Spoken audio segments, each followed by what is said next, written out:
Utah, Main Street Media in Utah. I am your host today, Dalane England, and this is the Liberty Mom Show. Liberty Moms are the original secretaries of defense. We are the real defenders of the home front. We are there when it comes to defending our families and our communities, and we're super happy to have you join us today. We have a great lineup, an awesome guest today. It is Dr. Mike Kennedy, so we can say doctor in two different ways. Mike Kennedy is a medical doctor. He's also an attorney. His amazing wife, and they have, I believe, 8 children. Did I get that right? Okay, super. Yeah. I'm really glad about that. He has been in the House of Representatives in Utah for several years, and then in 2022, he ran and became one of our senators. And so I will just be right. I like to be up front. You know me, I'm always honest. I'm only mad at you about one thing, and that is no, what is that? We won't have you in the Senate in the Utah. I know. I feel bad about that too. It's like you're one of our best senators in Utah, and like you're going to leave a huge hole. So we got to replace you with somebody really fantastic. So we'll go there later. I look forward to it. Yeah, so, exactly. You decided to run for Congress, and so I'm like, I know you're not completely, totally lunatic because you are an attorney and a doctor. You're a very intelligent person. We know that. But like, what were you thinking? Yeah, right. Dalane, it's great to be with you and Liberty Moms too. I appreciate how you introduced this show. As mothers, I think of mothers and women generally as the glue that holds society together. And I just think God bless you and those that listen to and are working with you, because I've seen over and over again the success or failure of a candidate and the political process depends on whether or not good people generally, but women specifically, get involved. So thank you. We've known each other for more than a decade, and I'm just grateful for all you do to move things forward, and your listeners as well. So what sort of madness afflicted my brain that would make me want to go to a place like Washington, D.C., particularly when I have a successful medical practice and I love my patients. I love serving in that capacity and have done really well in that area. In addition to, I have a safe Senate seat that I'm mid-cycle right now. So I actually am in 2 years into a 4-year term. And you think, why on earth would you give up those things to go to a very difficult place like Washington, D.C.? And for us, Dalane, I know you feel this way, as we, with our hard work and diligence, dedication, we want to make the place better. And I actually didn't have any inclination towards running for John Curtis's seat until I found out that he was not going to file for it again. He was going to run for U.S. Senate. And as a result of that, he called to let me know that last fall. I think it was October, late October, early November. And I thought long and hard and prayed a lot about, of course, talked with my outstanding wife, Katrina. Should we do this? Because it's a family affair. Huge. And it does require, for example, I've taken 6 months out of my medical practice to prosecute this campaign. And you can imagine the family economy is it's not where it was when we were just working full time. But you and I take these things seriously. And the reality is we need to send people to Washington, D.C. that know what they're doing. They have a proven record and of holding to conservative values in spite of a great deal of pressure not to do that. And in addition, somebody who's going to be the adult in the room, somebody who's civil and thoughtful. And I feel like I meet all of those criteria. And you've seen me working, whether it's on camera or whether it's off camera, I'm working diligently to try to represent my constituents. And I would do the same for that work in Washington, D.C., recognizing it's a very unpleasant place with lots of really painful decisions to be made. But I'm in it to serve the good people of Utah. And I know you are as well. And that's why I'm grateful to be here with you today to take your hard questions and market my campaign. Well, you know what? You brought up I just feel very much the need to take a minute and kind of build on what you were saying, because we have this tendency as Christians to believe that we don't like contention. And the Lord said, if you're of contention, you're not of me. But we tend to put in together contention and disagreements, I would think. Yes, when we disagree, we can't disagree. We have to just agree with everybody. Otherwise, we are contentious. And I think you and I understand the distinction there is that there's always going to be disagreements. Conflict. And even I've been married to my wife 31, almost 32 years. She and I still have disagreements occasionally. Right. about things, in spite of the fact that there's nobody on the planet that knows me better than I know her better. We still have disagreements, and we should talk about and work through those. But to Definitely. be angry and hateful, that when we talk about contention, that is what I seek to avoid. And frankly, Delane, even when I've dealt with really complicated issues with people that were very violently opposed, even violently to the vandalism of my house side of violence, Yes. Yes. I'm not gonna participate in that sort of rhetoric. I will debate vigorously, and in fact, have debated vigorously in public as well as in private a variety of issues, and these disagreements are going to come up. But we need to talk thoughtfully and straightforward about these issues. But we should never have hate, vitriol, or violence associated with those that oppose us. We should always approach them with kindness and compassion and a willingness to engage. And I've really learned a lot by doing that over the course of my adult life, let alone my political service. And you are a master at that. And I think, conflict is part of life. The Savior had a lot of conflict. He had tons of conflict. He didn't go and make deals with the enemy. He No. didn't. He was from a place of love and a place of compassion and kindness. He called them out. He told the truth. He spoke truth. And he has told us to speak the truth. We're going to have conflict, but do it from a place of love. And you have excellent decorum. You always stay calm, cool, collected. You don't agree with everybody, but you do keep your passions in check and you keep decorum at all times. And so people can disagree with you, and then we can walk away and still be friends and agree to disagree. And I think that is such an important gift to have and talent to have as someone representing, especially the state of Utah, but representing our country. Thanks, Delane. That's coming from you. That means a lot. I know you are the same, and I'm not as good as you are. if I'm you here. put me in that I know category, I'm really you. honored to be there with you, because I felt the same about you. As we recognize the world's a complicated place, and not Yeah. everybody's going to think and feel like we do. But there is a way that we can work through these disagreements that we all have on various policy considerations.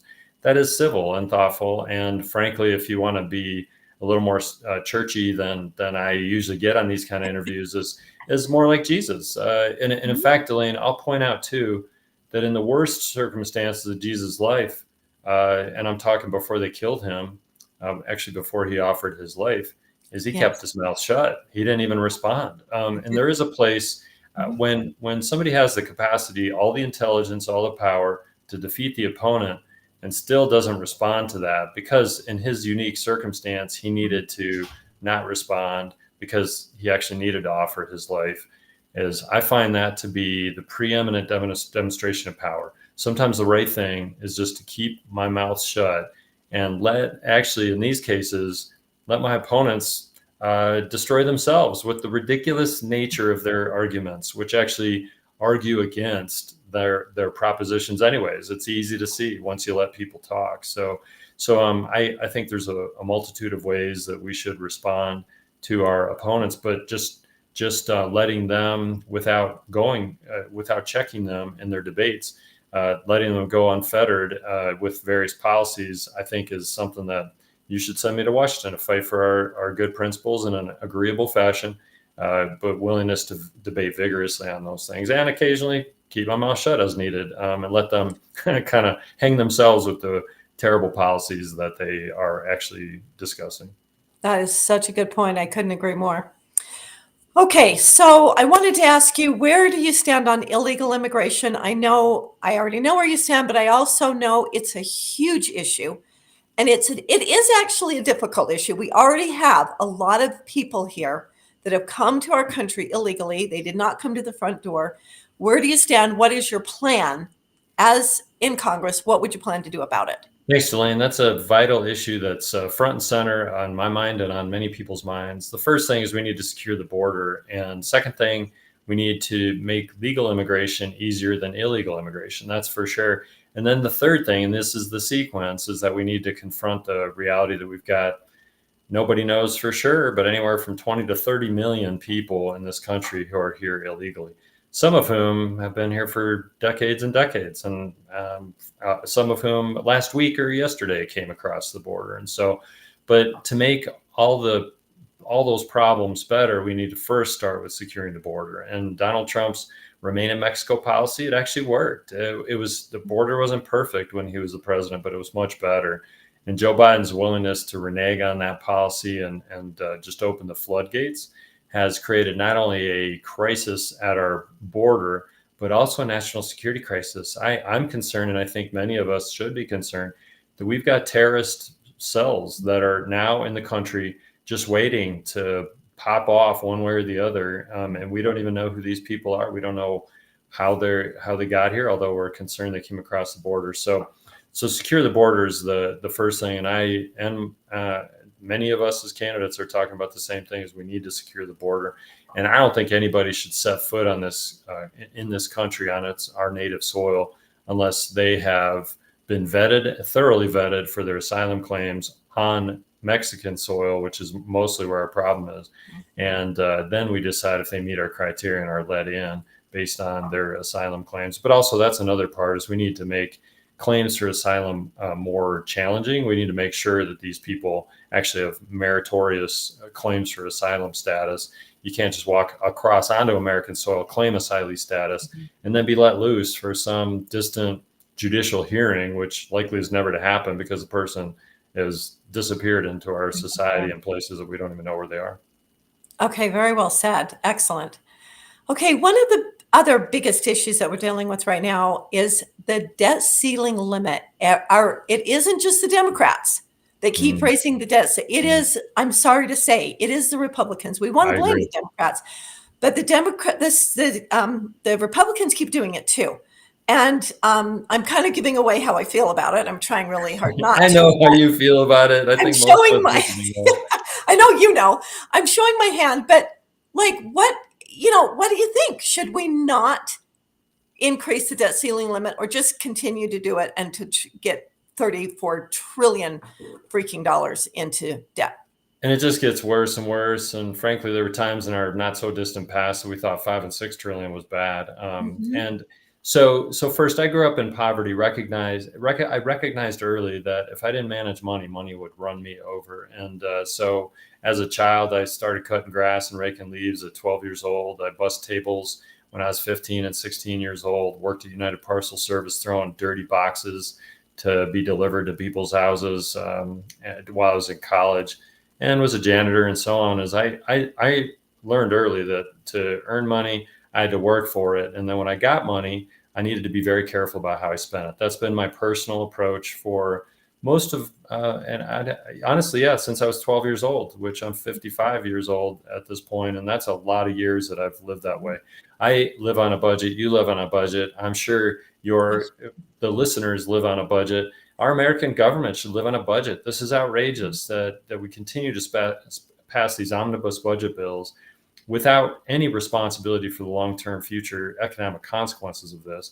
So I've made a promise to myself, to you and my constituents, that I will not vote on bills that I don't have a chance to read. This is outrageous how within just a few hours, these thousands of pages of bills are stuck in front of legislators, and they're supposed to vote for them before a government shutdown. I mean, it's always these generated emergencies, and coincidentally come right before breaks for the legislators. On a Friday morning, you're supposed to vote on these omnibus bills that nobody even knows what's in them, except for, and I'll say even the writers of these bills, leadership and so on, they don't even know the entirety of them, because they're just shoving in their own pet projects to the detriment of the American people. So if I don't have a chance to read it, I won't vote for it. That's true in my legislative service, and it's going to be in my state legislative service. It's true in the federal legislative service. And we need to get a handle on our budget. We need to get back to regular order budgets, which is one of the fundamental roles of Congress, is to set a budget in the House of Representatives. That's where the spending bills need to start. And I'd be honored to be in that position. And number one, if I don't know what's in it, I won't vote for it. Number two is we need to live within our means. And if it's not regular order budgeting, then I have a serious problem with how it's going, and I'll be a no vote on those sort of things. Because inside of those bills, there's all sorts of terrible spending programs. You and I both know some of this is entirely supporting abortions. It's supporting transgendered surgeries. Who knows what's in there? And it's one of these things that the American people, more importantly, our not only our present people, but our children, our grandchildren, our great grandchildren will look back on us with dismay for not handling this issue when our economy collapses and they're left holding the bag. So I believe we have a strong responsibility to live within our means. And that's the kind of person personally I am. That's how my state legislative services, we've balanced our budget every year for the 10 years that I've been in the state legislature and for many years before that. And in addition, that's the way I'd be in Washington, D.C. That's one of the advantages of knowing you and having you run is that we have a record. We're Right. not just trusting because a lot of people running for office say the right things. They know what to say and they sound really great, but we know how you really are because, as you said, we have a really long record with you. We know what you're about. We know what your history is. We know what you will do. And you have really stood strong on that. And I really appreciate that.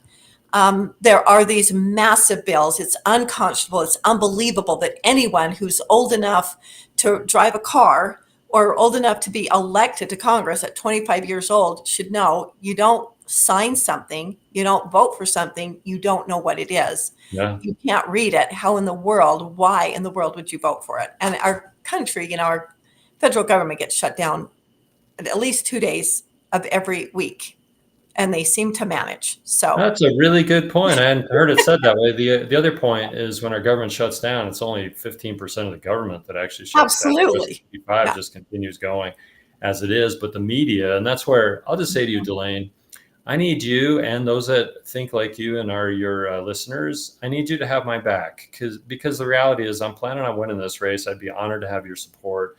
We've been working really hard for 7 months to win this race, but every 2 years as a congressman, I'll have to come back to the people. And if I am voting no on these filthy bills, I need people to have my back and vote for me again. Otherwise, I'll be a one-term congressman because there are a lot of people in this state. They don't really care what's in the omnibus bill. They actually just want it to be voted for because somewhere in there is something for them. And it's one of those things that I need for me to continue to serve the people in that way.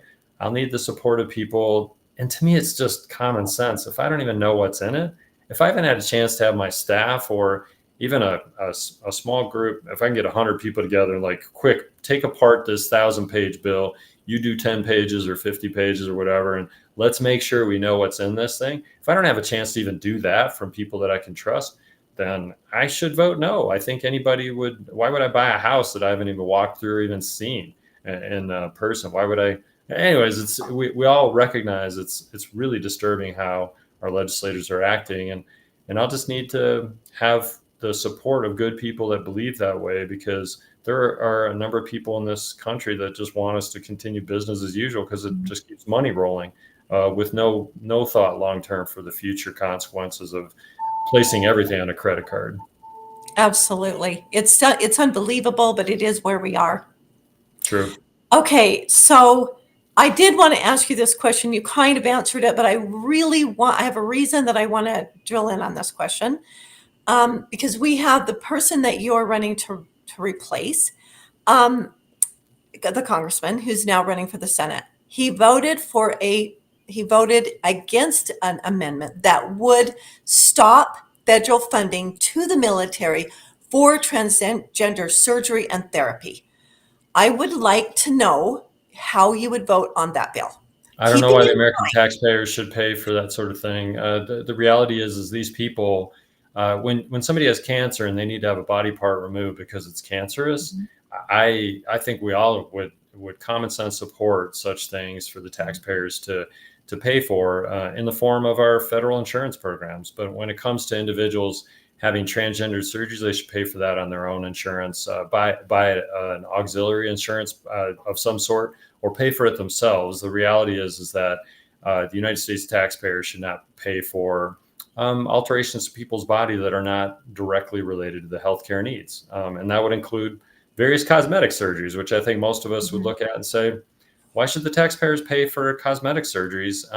I know some people would be angry at the conflation of cosmetic surgery and transgender surgery, but the reality is long-term evidence is still not suggestive that these people's lives are in jeopardy if they don't get their surgeries. In fact, we're continuing to get more data to reflect that it's just the opposite, that actually they have, and I can, as a doctor, I can go into some strong details, which I don't think your listeners want to know all of the unpleasantries associated with what we're talking about. Yeah.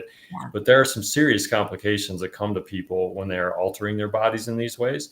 And I can start talking about them in detail if, in a more private setting, people would like to talk about them and the implications of those things long term. And I'll generally say, when you're dealing with the neurologic system, the urologic system, and the reproductive system all in one surgery, you better know what you're doing, because I've had a number of people with surgeries and they've damaged the nervous system, and that person is numb and tingly. They feel like they're walking on pins and needles, or like they've got that funny bone feeling that people get when they crack their elbow against something hard. Is there are people that I know just with average surgeries, they've damaged nerves and they've got that feeling all the time in a certain location in their body. And the idea that we can just do some kind of surgery, these are extremely complicated surgeries, and they are fraught with complications. And there are many individuals that are left with concerns about how their body functions afterwards. I've met some that have perpetual urine infections associated with the surgeries that they've had. Those are major problems that, especially if we talk about youth, it's hard for them to understand at 15 years old what that's going to mean when they're 35 years old and they've had these kind of complications, including nervous system issues. So I don't believe the American taxpayers should support that sort of thing, for sure. Yeah, especially in the military. I don't believe that American people should, but it just seemed unconscionable to me that our military is not a social experiment. This is not the kind of thing that we should be involved in. This is what we see with the Biden administration, though. I mean, the Biden Yes. administration, they're trying to buy this next election. We're seeing this over and over with different constituencies. The green energy, inflationary money that they're dumping into there, the constant, the student loan forgiveness that they're doing, and in this case, offering transgender surgeries in the military. These are things the president can do to appeal to certain constituents. I don't believe that's the government's responsibility to write off student loans, nor is it the responsibility to support these kind of surgeries, which frankly are experimental in many cases. And Biden knows that's unconstitutional. He's already had the Supreme Court rule on it, and yet he's doing it. So, which it's political pandering at its worst. And Mhm. frankly, we need leaders that are willing to not just pander to people with words as well as blandishments of money, but we need people who are willing to stand up for what the government was intended to be. Frankly, if California wants to pay for those surgeries, fine. California can do that as a state. It's not the United States of America and its citizens through the taxpayers' responsibility to do all those sort of things. Okay, thank you. Okay, so as a congressman, what do you think that you could do to help curb inflation? And I know you're one person, 434 other votes, but what do you think that you could do and Congress could do to take care of inflation? Is there anything? Inflation has been we remember Jerome Powell just a few years ago talking about transitory inflation, which was a total fraud. For me, Dalane, I get really disturbed that our penultimate experts in these areas, either they're outright lying, and we know that happens, or they're so ignorant of the reality of what's happening on the street that they don't even know what they're talking about. But when Jerome Powell talked about transitory inflation 3 years ago, here it is still with us today. And it was partly because of irresponsible spending on the federal government's side. With COVID, this started during Donald Trump and it continued during Joe Biden. It's what you started with. Republicans and Democrats are dumping money like a waterfall on our society. And what happens when we are awash in money is inflation. And ultimately stagflation comes along as well. Money becomes less meaningful. And also I don't see wages going up as fast as I see prices going up on a regular basis. So we need to stop spending the type of profligate spending that our federal government does. We need to stop that sort of thing. These trillions of dollars that have been dumped in society are harming the man and woman on the street. These families are struggling because of the COVID spending and the Inflation Reduction Act, ridiculous name for, it's Orwellian doublespeak for us to talk about the Inflation Reduction Act, because it's not reducing inflation at all. It's only increasing it. And in addition, we need to cut taxes. Oh, that's going to make our debt worse. What it does is put more money in people's pockets so they can invest in their own family economy by spending on things they see fit. and business owners can spend more money on investing in their businesses. It grows the economic pie. We know, you and I believe that. There are many out there that don't believe that. But what ends up happening when we cut taxes is we unfetter the American economy, and we make it so that people actually can grow the economic pie instead of stifling it like our tax rates do. So, and then finally, it's nothing but common sense to, especially in the state of Utah with our vast energy resources, we need to unfetter our natural gas, our coal, and even our nuclear resources for energy that we have here in this state, because the reality is we're an energy rich state and country, and we continue to act like we're energy poor. With in the Biden administration's case, all they want is green energy. It's solar and wind. That's all they think about. It's all they spend money on. The reality is if we were to unfetter our energy resources and utilize those, what we'd find is our economy would grow as well. We're not going to pump and pay for oil in Saudi Arabia and Venezuela, our enemies. What we're going to actually end up with is energy coming straight out of domestic manufacturing, which are good paying jobs. We can do it clean. We can actually enhance our energy infrastructure. All of those things would help our inflationary problems. So if I understood you right, you think we should stop making our enemies wealthy at our own Oh expense? yeah. So Own they can country? fund terrorists. Yeah, like Iran as well. It's bizarre what is Yeah. happening in the Biden administration. We're empowering our enemies Mhm. and actually at the same time damaging our local resources, the good people of Utah as well as around the country. I find this whole thing to be it's bizarre. It's the world is dystopian in the way that Joe Biden looks at it. And Utah, as you said, Utah is rich in energy. We have so many resources in this nation, and especially here in Utah. And I grew up here in Utah, and I'm just telling you, with all of the technology that we have a lot more people here. We're using a lot more gas than we did when I was a little kid. We would be out making snowmen, and when there were like really the inversion was really bad, there would literally be little black Yeah, specks right. in the snow Yeah. from the pollution. But Hmm. that does not happen anymore. We have much cleaner air. I know we have inversions that are naturally part of this valley, and of course we always want to try to always improve. But I think that we should spend a little bit of time and energy acknowledging the progress that we have made and how much better off we are, and just continue on that progress, but that we really can use gas and we can do it. And nuclear is, I'm glad you brought that up. That's a no brainer. Well, and We the have to, shocking thing with our airshed is that they say in China that once a week they're opening up a new coal-fired power plant in Mhm. China with no EPA Right, regulations, with no absolutely effort none. on China's side Mhm. to constrain the pollution. We can do these things in a clean fashion. Coal is the cheapest and most reliable version of energy generation that we've got. And it's been my privilege to tour the Bonanza power plant in the Uinta Basin and see how hard those good people are working to not only generate energy for all of us, but to do it in a clean fashion. And we're all breathing the same air that's going past China as well, the air shed around the world. The idea that we should shoot ourselves in the foot and shut down all of our coal plants so that we can build solar and wind farms, as if those don't have their own impact with pollution. Now, what does it cost? What does it cost the environment for us to have a bunch of solar panels that are bad and we're chucking them into landfills, and to have Yes. windmills made out of polyurethane or whatever? I don't know what they're made out of, but we can all imagine the chemical processes associated with that, as if there's no pollution with solar and wind. There is pollution with those things as well.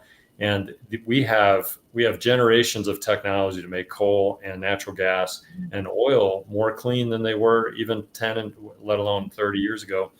We can use these things. They're cheap, they're effective. And when we do it in the right way, we can do it in a clean fashion, whereas China could care less about that. Right. They're continuing to generate energy and pollute our air that we ultimately have to breathe as well. And for us to utilize those resources it only makes sense for us to be able to do that, for not only for the state of Utah, but for the United States as a whole. Excellent. So well said. That is fantastic. Okay, now as a doctor, I know you're very familiar with healthcare costs. And what is your solution? I think a lot of us feel that they're high. Um, I went on a mission to England, so I've lived in a socialist medical social Yeah. country, and I don't know that Americans would really. They think they like the idea of socialized medicine, but I'm telling you, having lived under it, I wouldn't recommend it. You get a cavity, the cheapest, most effective thing to do, take it out. The tooth, not Yes. the Take out cavity, the tooth. tooth. Um, Remove the tooth because you're never going to get another cavity in that tooth. And you see the English people, a lot of them have, you have to pay it for it yourself if you want to have implants. So what's the solution? It's a really Tell complicated question with Yes. lots of possible answers. The reality is we should allow insurance to be purchased across state lines. That would allow more competition. Each insurance company has a bit of a monopoly inside of the state that it exists in. That's one thing. But Delane, the list goes on and on. The regulatory burden of government oversight on healthcare is overwhelming. Even just so we have to every 6 months. I have to do OSHA compliance. I have to do Medicare compliance training on a regular basis. We pay in my private medical practice. We're paying vendors to give us this training. In other words, when you go to the doctor and what I provide as a family doctor is relatively cheap, particularly considering we find and treat cancers early. For example, we find and treat diabetes and high blood pressure early before they become big, expensive problems. And I'm a big fan of preventative care. But the reality is there's so much regulation on healthcare that when people come to me and I submit a bill to them, they say, well, I was just there for X number of minutes. Why is this bill X number of dollars? It's like, well, I have 30 billers upstairs that I have to pay full-time equivalent just to get the money out of the insurance company. And the insurance company pays me sometimes 90 days later. I've done the service. They pay me 90 days later. And I've already done the service. They've taken the premium, of course, and they will push vigorously to get that premium out of you as soon as possible. And they do get their premiums, and then they delay on payments. So the list goes on and on and on. There are a variety of concierge medical treatment patterns that people can get into. They can buy subscriptions into some of these concierge services where they just access the doctor when they want. And they just pay a monthly fee. And so I think innovations like that should be supported. But the reality is it's a complicated area. And as a doctor, I'd love to get into especially Medicare and Medicaid and look at ways to preserve the quality health care that they can and should provide. At the same time, save billions of dollars. And I've got lots of ideas. I just need to find willing collaborators. I don't care if they're Democrats or Republicans, but I want to make these systems cheaper. And there's a bunch of ways to preserve high quality care and at the same time save lots of money, not just for government programs like Medicaid and Medicare, but also for private insurance processes. And so, I've got a lot of ideas, but we could talk the rest of the day on that. Yes, And we can. probably more detail than people would want. Okay. Yeah, I can't help but think, we have this amazing system that we created in the United States of America called the free enterprise system. And it is amazing when people are allowed to just have the free enterprise, and then people who want it get it, people who don't. It's really quite amazing. And then there's competition, there's a need for excellence, there's a desire for excellence, and a lot of problems, as you stated so well. The regulations really get in the way of the free enterprise system and of people being able to have win-win, to collaborate with each other. So I will look forward to having another conversation with you on that, because that is a really important issue for me, especially because I've recently been forced into socialized medicine on Medicare. So I'm not Yeah, happy yeah. a tiny bit. Well, and, one thing on that is there's no competition in healthcare. Like if No. I do an exceptional job, I get Hmm. paid the same as if I do a terrible job. Yes. There's outside of just maintaining basic malpractice Hmm. standards and also the requirements that to be credentialed. Outside of that, there's no if you're an exceptionally kind, considerate, thoughtful doctor, which I really try to be with every one of my patients. Hmm. I don't get paid any extra. And Right. and if people come to me, there's no like I can bill you more because I did a great job or bill you less because I did a terrible job. It's just insurance and they pay what they pay. Right. So it's the system, sadly, it's more socialized now than it's ever been. Hmm. And it's Yeah. where Hillary Clinton type people want us to go is to this, oh yeah, it's going to be cheap, but you'll get kind of low quality care. You got access to low quality, cheap care. And we always know that the Hillary Clintons of the world are always going to get access to the top-notch services, which your service in England as a missionary, there's always this sort of tiered system. The rich always get access. You And bet. I understand in England, there's a system called the Misters, is if you want a consultation, there's the Misters, and you pay your own money to go to see the Right. Misters. When you need your knee replaced or you need a kidney transplant, these exotic, expensive things, you just buy an ancillary program. The masses, the average people, they're stuck with this. Get in line. You'll get what you get when we want to give it to you process, which I don't want the United States of America to become that, because we do have exceptional healthcare systems. In fact, I was just noticing Intermountain Healthcare and HCA both were number one on Fortune's measurements of healthcare systems. And that's just recently been determined. We have some outstanding health systems in the state of Utah, and we should learn from and duplicate that. But we do not want to turn this into a postal service of healthcare, which is kind of what England has. And it's It a is. two-tiered system. The rich get what they want, the poor get whatever the government's willing to give them. Absolutely. Okay, so I want to ask you kind of a different question. You probably haven't even been asked this before, but it's an important question for me.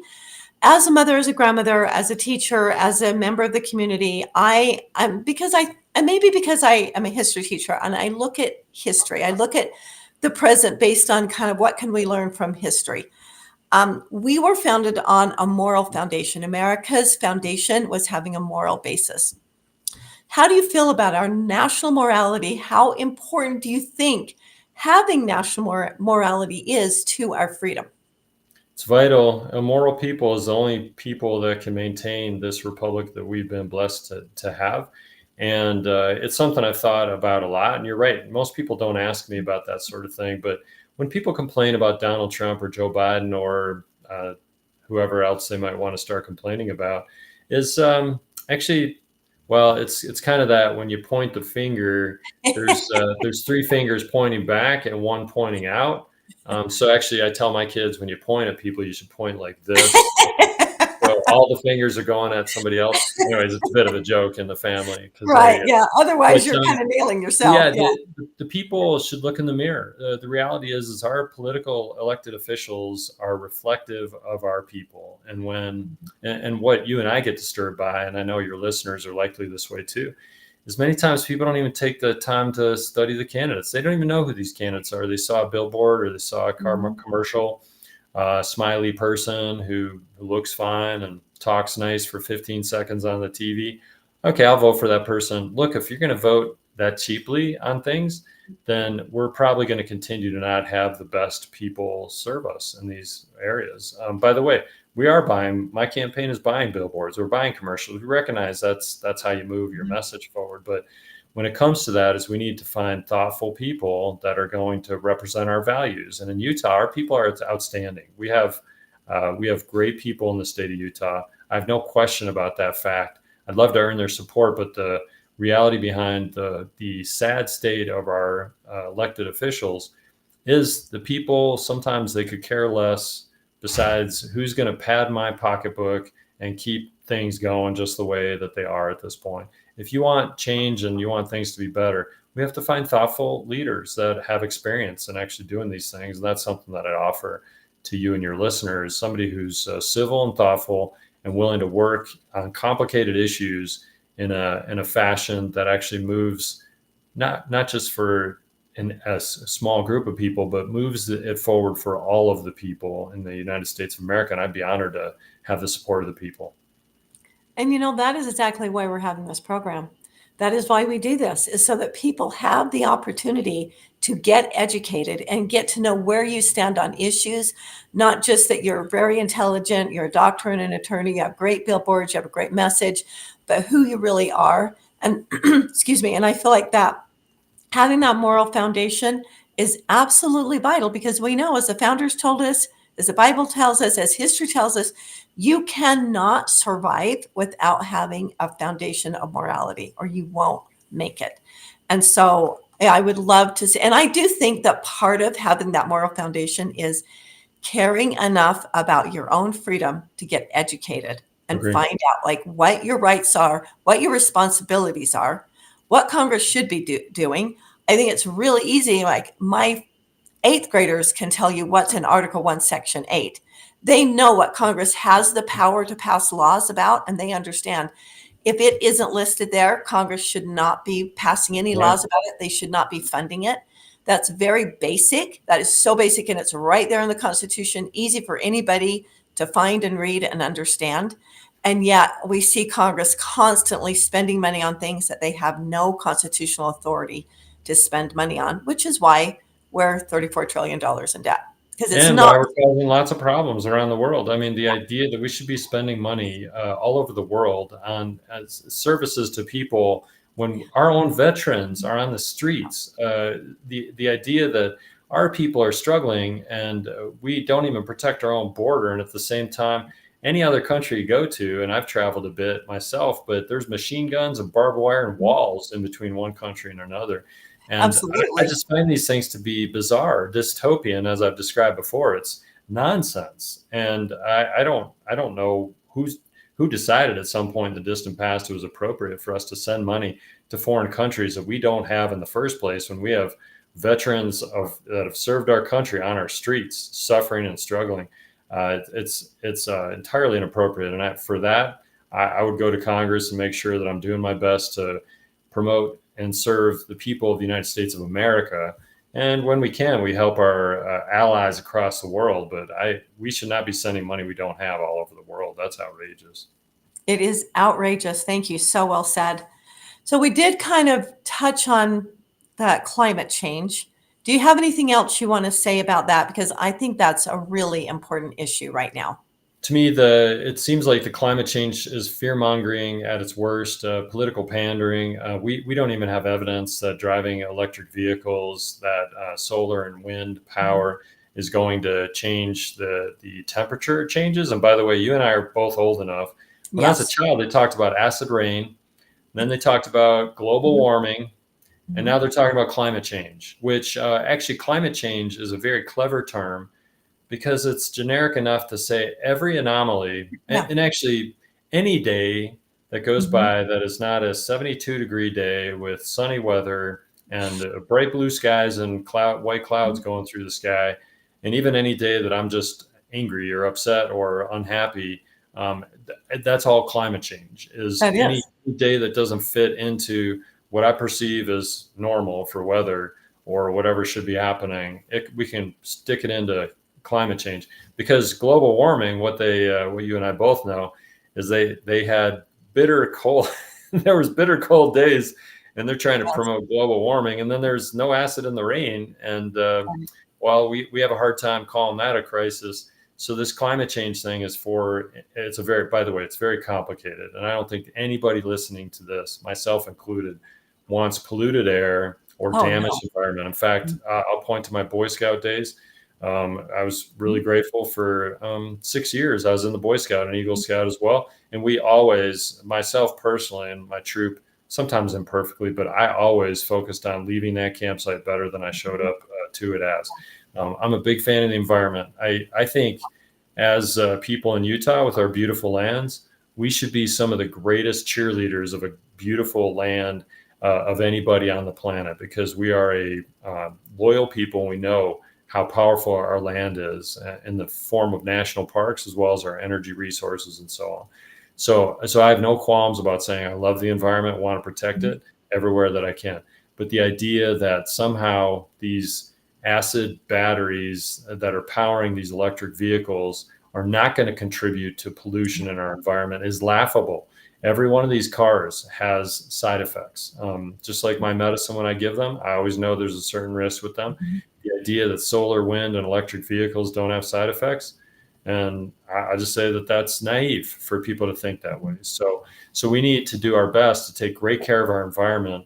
But for us to move, and what I get concerned about is the tendency for those that bet on the electric vehicle market to now want to politically promote it so they can make bundles of money on the bets that they've placed on stocks and so on.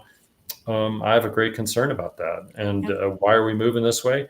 It's once again, I think a lot of it is political pandering. In spite of my best efforts to take care of the environment, want it to be clean and healthy, and the environment's going to change. We know for the eons that this world has been in existence, that we've gone through glacial periods where it was freezing cold and super hot periods where the dinosaurs roamed the land. And this earth is billions of years old. And the idea that we can somehow over the past 100 years estimate how it's supposed to act and whether anthropomorphic climate change is contributing to that, I think it's really complicated. And we should, as a scientist myself, I don't do research, but I've studied a lot in science to be a doctor. And as a result of that, I always know science is never settled, and we should be very thoughtful and careful about the way we analyze things. And I'll point to COVID as an example. Is COVID, there was a lot of science that said it was settled that masks work and to prevent COVID. And I'll just go around and say, well, why isn't anybody wearing masks anymore? Well, it was very clear. Anthony Fauci at first didn't want us to wear masks, and then he told us we all wear masks. If you didn't, you were a bad person. So science has sadly been manipulated, and I think we need to be careful about how we move forward, because I want a clean environment. I want us to take great care of the world that God has blessed us to have. At the same point, I don't believe it's right for political leaders to make us buy certain things just to promote what ultimately turns into a political agenda, not necessarily a scientifically proven agenda. Yeah, so those in positions of power want to go from, they don't believe in God, they want to eliminate God from our society, then they want to sort of become God, or they want the earth to become the God, and they want the creation to be what we worship rather than the creator of the creation. So yeah, and when I was a kid, when I went to school, when I was in elementary school, the fear, they struck the fear of God into us, that we were going to freeze to death. Yeah, it was all about freezing to death. And we know from science and from history, there's just this natural cycle that happens, that when it gets warm, then the world creates what it needs to, the earth to cool it off. Then it gets cool, then, it's a natural cycle that happens to keep it's a beautiful thing, isn't it? The world is a beautiful, remarkable place. And it is. You and I could spend our whole lives studying it and still not have an inkling of really what's going on. Which brings me back to when scientists say this is definitive, and sadly, when Obama said the science is settled, Obama has no knowledge whatsoever of science. He never studied it. And by the way, God bless him. He can say what he wants. He's 8 years president and so on. But when a political figure like that says the science is settled, immediately I become unsettled as to whatever that person's trying to promote. And we'll also point to, you and I are old enough to know Al Gore is now living in multiple mansions, having reaped the benefits of starting a movement that he's financially benefited from. Yes. And, he's old news now. Nobody talks about Al Gore, the father of this climate change stuff. But when it comes to that and the inconvenient truth that he talked about, is I'll say I'm a big fan of taking care of the environment. Absolutely. We should do that everywhere that we can. And sadly, there's been miners in oil. In the Rockefeller day, the Rockefellers didn't care at the beginning of their dynasty. They didn't care about the environment. True. We know that there are problems with the way that they would treat the earth in the past, but we know better now, and I have great intentions to take good care of the earth, at the same time unfettering the American people and its energy resources and so on. So there's a way to balance this. This earth is not a museum piece for us to just look at. This earth is a place where we can live. We're part of the earth. We're part of the environment, and we should be able to live and function in this place without damaging and destroying it. That is so well said. Because as a Christian myself, we believe that we have stewardship over this earth, and we have a responsibility to take care of this earth. But we also believe that the Creator is the ultimate. And so, yeah, we should take proper stewardship, but we know who created it, and we know what our responsibility is. So I totally agree. Now, I was call you Senator Kennedy. Or Mike, what's what I usually call you. But whatever's fine. Yeah. You have a website, and try not to swear at me. It's just don't call me bad names. But I get that too. I mean, if people do that, so be it. But Mike I'm pretty good at not swearing. I don't really do that, so that one's easy. And because you are such an excellent senator, I don't even have to think of horrible things. So that's really quite nice too. I don't even have to repent of those things. So, give us your website. Tell us how people can get involved, what you need help with, how they can get involved, and let's Thanks. send people to your website. Yeah, so Mike Kennedy for Utah, Mike Kennedy, FORUtah.com is the website. On there is a bunch of opportunities to show up to various events that we do. We're canvassing.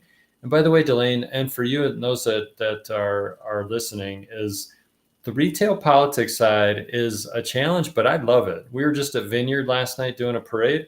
I just think it's a ton of fun to give candy to the kids and go down the street and say hi to people one by one. We're canvassing. So last weekend was a rainy weekend, Memorial weekend. My wife and I and volunteers were out knocking doors at registered voters and saying hi to them, handing them flyers. And that retail politics, if you want to come and volunteer for something like that, we'll take you for 15 minutes, anywhere from there to 2 or 3 hours. We're going out on a regular basis. Tonight, the campaign is going to be in Uinta Basin, actually saying hi to people there. So if anybody's listening from there, we'd love to have you there. But we're knocking doors in Sandy and last night doing the parade in Vineyard and so on. And we advertise those on the website. In addition, what I would ask you and others, so we are coming down to the last few weeks of a long campaign season. And I would ask each of the people that care, and I hope I can earn their support, even if they don't support me. This is how you translate these campaigns into success. Each of you should take a list of 5, if not 10, of your friends and family that may or may not be as thoughtful or invested in the political process as you are, and shepherd those votes. That's what I'm calling it, is shepherding those votes. I'd love to have them check Mike Kennedy. If they check something else, I get it. But if you and others like you were to shepherd the votes and make sure, hey, Uncle Joe, have you voted yet? Oh, I don't know who I should vote for. It's a long list, Dalane, actually, of votes. Yes. The Senate race, there's 4 still in the race. In my race, there's 5 on the ballot. Yeah. And so on. I mean, it's just it's going to be a long ballot. And next week, we expect those ballots to be in people's mailboxes next week to 10 days. And once those show up, then just ask Uncle Joe, hey, Uncle Joe, have you voted yet? I don't know who to vote for. Well, I know this guy, Mike Kennedy. I think he's great. You should vote for him. Oh, okay, I'll do that. And then just a couple days later, hey, Uncle Joe, did you mail in your ballot? It doesn't have to be irritating. It doesn't have to be over forceful. Hey, did you mail in your ballot? No, I haven't done that yet. Well, here, let me tell you how to do that and mail in the ballot. Or there's a ballot drop box over there, and you just drop that ballot off at the drop box. Or I'll just say, Dalane, I think you and I agree the same, as I like to vote in person. Just nearby my house is they're going to have in-person voting, and I'll go in there and vote in person, and then just make sure that those people get their ballots in, and this race is won, because good people like you support good candidates, which I believe I'm the most qualified in my list of people, and get those votes in, because sometimes it comes down to just a few hundred votes, if not a few dozen votes, and the victor versus the failure, that's the difference. So people can make a difference if they volunteer their time, putting up yard signs. We'd love to have your yard signs up. We've got a place on the website that you could ask for yard signs. And then getting those ballots back, because we're coming down to the last little bit. It doesn't matter if people intend to vote but don't vote. Everything else doesn't matter. You have to vote. So we'd love to have your vote. Mike Kennedy for Utah.com is the website. We do not have freedom if we don't have the vote. And I agree.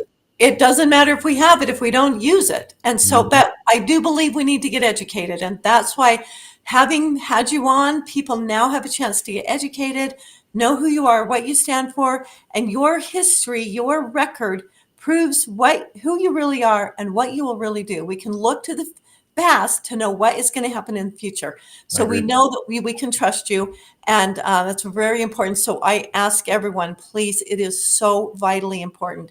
Talk to your friends, talk to your neighbors. You can very graciously do that and help guide them. I like that, shepherding them, guide them through, and you can give them real reasons why they should vote for Mike. And we have we have so many excellent candidates that are running right now. I feel like we've just got so many good candidates. So the ballot will also have other good candidates. So get that ballot filled out, vote wisely, vote well, and be prayerful about it. don't hesitate to inquire of the Lord, to ask for some assistance if you don't know. Dalane, you're right on. I appreciate your approach to this, and I'll just say, you and people like you, you probably represent 100 different votes. I mean, I know every season when there's a vote, people come to you, even people you don't Absolutely. know, and say, Yes. "Who should I vote for?" I know that you're the influencer. You're one of the many influencers out there, and that is that is part of your gift that you can offer to society as a whole. Is you care and you invest, you spend the time, and other people lean on you. And so those that listen to this broadcast, I expect they're the same. People ask them on a regular Absolutely. basis, who should I vote for? And I'd be honored if you tell them, vote for Mike Kennedy, and help them get those ballots in, because it doesn't matter if you tell them. You got to pardon the analogy, but I've delivered babies, and you have delivered babies as well on the other side of that. And Right. I'll just say, we've been pregnant for 9 months, and it's time to deliver the baby. And that takes a little bit more work. I know it's hard and it's painful, but it takes work. And at the end of that, you can have a really great outcome. Because isn't that, It's I mean, all I've worth always it. been amazing. All worth It's amazing it. to me that women are willing to have 2 babies, even 3 and 4 and 5 and 8, like my wife. It's a reflection of how great it is when you do that hard work. And in this case, these elections are like that. Is all the 9 months before, unless you're going to kind of finish the process, it kind of doesn't matter. So those ballots have to get in, and it's going to be just the next few weeks that make all the difference in this. So true. All the work you do is not if we don't get people out there and voting properly. True. So I do feel like the people that are listening to this, they have been well educated. So now make that effort, get out there, multiply your vote. Make sure that at least 10 other people are influenced by your vote. I do ask everyone to please do that. It makes a difference. Yeah. Thank you so much, Senator Kennedy. We really appreciate you being on and really appreciate your service to our state and our country. And we wish you all the best. And you've given some great advice and really appreciate you. Thanks for having me on, Dalane. And we'll do this again at some point in the future. We will look forward to it. Absolutely. Thank Bye. you so much. Appreciate it. Bye. Bye-bye. Okay. Well, thank you very much. Now we have another guest. And okay, I think I got her. Okay, wonderful. I have another Liberty Mom on. Her name is Brooke Stevens. And Brooke is, we were just talking to Dr. Mike Kennedy, who's also an attorney. He's brilliant. And, when I didn't realize when I first got to know Brooke, I knew her for quite a while. I knew she was intelligent, but I did not know she was a genius. She is so brilliant.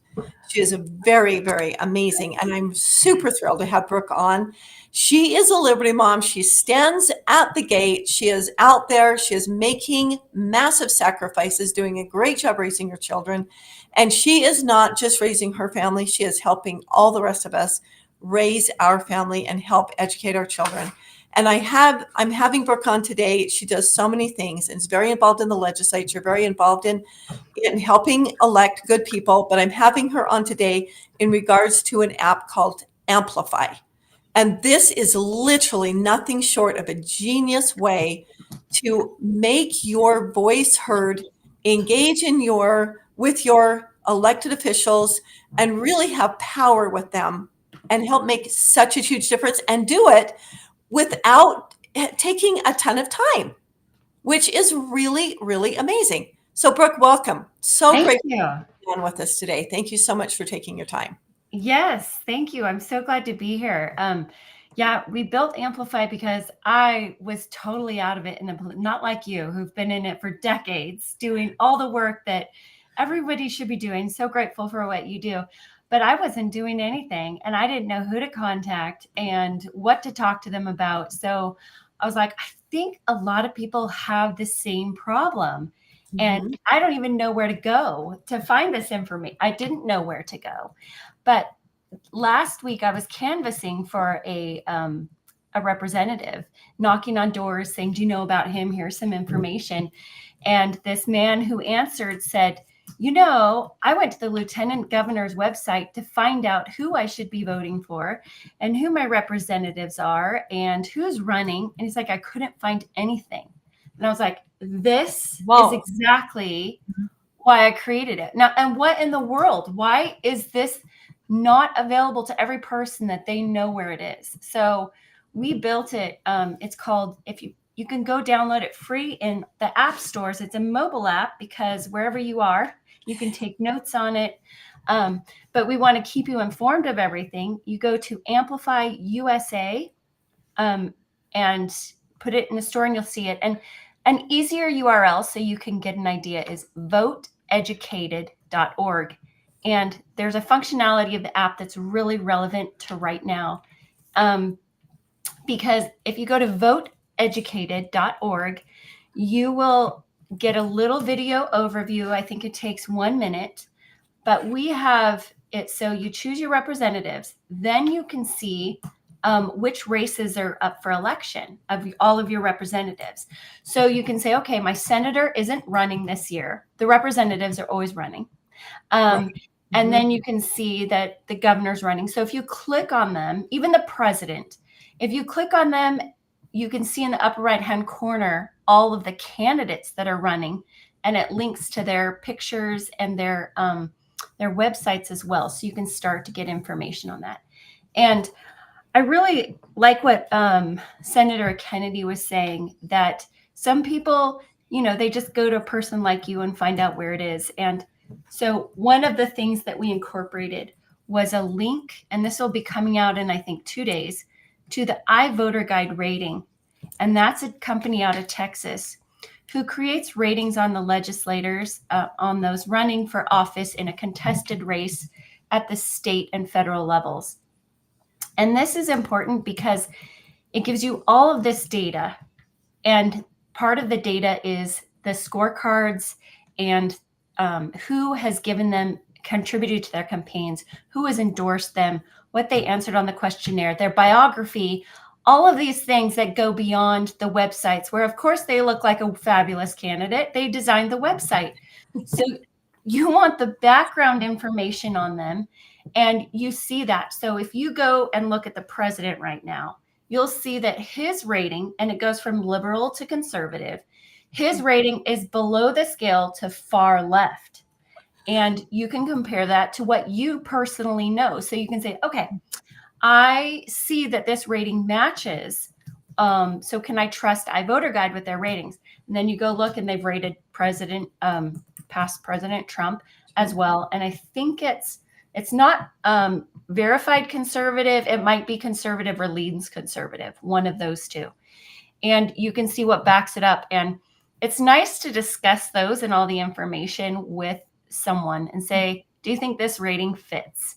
And then the other piece of it that we have is connection to local groups like yours, where they are giving their endorsements, where these are the people, boots on the ground, who bring their notepads and interview them for an hour, each candidate. And those are the people, our local neighbors, who are doing this for us with people that aren't known on a national scale. And so it connects them with those local groups. And that's where the people start to get more confidence, I believe, in their ability to get the information, because a lot of times the media rushes in and blah, blah, blah, and whoever has the most money is the one you're going to hear about. So we're trying to give a voice to those local groups so people can find them and hear them. So when you're in the app, make sure you check out the app, Act in Groups, and look at these groups and look at the calls to action or information they're sharing. And it's really amazing how activated our Utah is. And we just have to connect with the masses. And I'm hoping that people can begin to use Amplify to find these ratings, to find these groups, and get the information they need to feel confident that they're doing the best, making the best decision with their vote. Brooke, you bring up such an important point, which I think is really essential for everyone to understand. You talked about, when people are running for office, they know what to say. They know what the message needs to be. A lot of people hire professionals and they tell them, this is what you're going to say. This is what your flyer has to say on it. This is the message that will get votes. And that doesn't necessarily mean that that is how the person really is. That doesn't mean that that's their ideology. My personal representative in Bountiful sends out things that I know because I know him well, because I'm up at the legislature, I'm in the meetings. I know his voting record really well. I really know his voting record, and it does not line up with what he says. Those two things are not lined up with each other. And so just because somebody does a nice flyer, or they say they're wonderful, that they say, I love what you said. Yeah, they're going to sound wonderful because they made it. They make themselves sound wonderful, and they learn what they need to say in order to get your vote. And so what this does is it gives people a chance, without being up at the legislature all the time and being in all the meetings and following everything. It gives them a chance to look at the results, look at the facts, to see what their fruits are. We are to judge by fruits, not by what people say, but by their fruits. And Amplify gives us a chance to get engaged in a very timely manner without spending a ton of time, but to get educated very quickly, and not based on what people say they believe, but what they've actually done, where they really stand. And it is, and I love you have these multiple metrics, and that's so helpful. And then people can say this, it's not telling people how to vote or who to vote for. It's like, this is my ideology. This is who is aligned with my ideology. So then the next step is we have to teach people the proper role of government, so they know that their ideology is aligned with our Constitution and constitutional principles of freedom and prosperity. So yes. And underneath the candidate, there's a blue box that has local connections on there. And right now, for the Utah senators and legislators, every single one has a connection to the impact chair for Utah Citizens for the Constitution. And I think having a local connection, they have their phone number or email on there. And we want people to call them and talk to a person who has looked at their record, who knows what it is, because even if you go look at their record, you can't make sense of it. So it's really important to talk to a person who can say, I know that they said that they worked to get the porn out of schools, but actually I was there, and I know this person changed the bill that I was trying to get passed. And on his sheet, it says he's working to get it out. It's not true. You go and you see the vote that it looks like it's true, but it's not, because he changed it. And so, there's all these things that we don't know how to disprove. So having a local connection, a person to call, we have that for every single representative and senator, thanks to Utah Citizens for the Constitution. And feel free to use that also for the school boards. We have some for the school boards as well. For the USBE, we have someone on that. And it's really that personal information, that's where it is, and trying to disseminate that to the masses. But also, if you're on the app, make sure you allow the push notifications, because we have the ability to alert you to all the meet and greets. So let's say that Phil Lyman and Natalie Clausen are coming in to your neighborhood. We can target just the precincts where they are, so that you're like, okay, and we do that the day of. So the day of the event, we send out a reminder, and we have a Utah calendar for all of the events in Utah, and we're trying to subscribe to more and more as we go, so that people say, I want to meet this in person. I want to ask these questions, and just trying to get the word out so we can be informed. And when we go to those events too, that's when we'll find the people to talk to and say, they said this, what do you think? Because there have been times when I've gone to a meet and greet and heard what somebody said, and I was like, no way, I'm not voting for them. And I talked to my friend and said, well, actually, I don't know why she said this, but this is really what I've seen her do. And so talking to people who are at the events as well as the candidate themselves is just as important to me. I mean, it sounds really confusing, but eventually you get closer and closer to the truth. And you do have to have the discernment and prayer as you're going about it. And I believe that information will show itself. And that's what we're trying to do, get out that information to people so that they can find it and learn who these people are. It is such a great tool. And I know that it really took a great sacrifice, a lot of money and a lot of time to create this. And I just feel like it's such an amazing tool. I can't talk about it enough. We have to remind people, because I've had to kind of just trigger my brain. Like, I have to remind myself, yeah, go there. because I'm used to doing it the old-fashioned way, and I have to get used to this new program. And when I use it, it's such an amazing tool. I absolutely love it. It is just incredible. But I want to bring up one other issue, Brooke, is that, nobody is going to know. I would say virtually no, even if you're married to a legislator, you're probably not going to agree 100% on everything. You're not going to go, oh, yeah. And what we do as conservatives so often is, well, I don't agree with them on absolutely everything. So then we end up not supporting that person when really, if we agree on 85% of things, and there's always deal breakers. Like for me, I have a really hard time supporting a candidate who's not pro-life. Yes. If you're not pro-life, then I really don't trust you on any other issue. I think you're going to want to get rid of the death penalty. You're going to want to have end of life, like Oh yeah. Dr. Kevorkian kind of ideas. I don't trust that you're going to support life when a baby's actually born. I'm very concerned about that because I think that's so foundational to our Constitution and to our life, liberty, and property ownership. We got to protect life, especially the most vulnerable. So that's an issue that's kind of maybe a single issue type thing. But most other issues, I feel like, we might disagree. We might disagree on having a constitutional convention. I'm absolutely think this is not a good time for it. I'm not against it completely, but I think it's insanity to even consider it. But there's people who I have so much respect for and that I really enjoy and work with, and that I agree on literally every other issue. So I also think we have to be careful when we're looking at the report card. Let's use some wisdom and some prudence and go, okay, well, they're not 100% perfect, so I can't support them. Because if you do that, you're going to end up with somebody that you might only agree with 10% of the time. So you have to kind of keep in context, well, who is the best candidate? And maybe I can educate them. If they're like-minded and they're principled, maybe what I need to do is go meet with them and show them the evidence and kind of help them see why I feel like the way that I feel, where my ideology comes from, based on the Constitution for myself. But I think, this is where we can really learn and serve one another and work together. And that's what your app does. It really brings us together so we can help each other.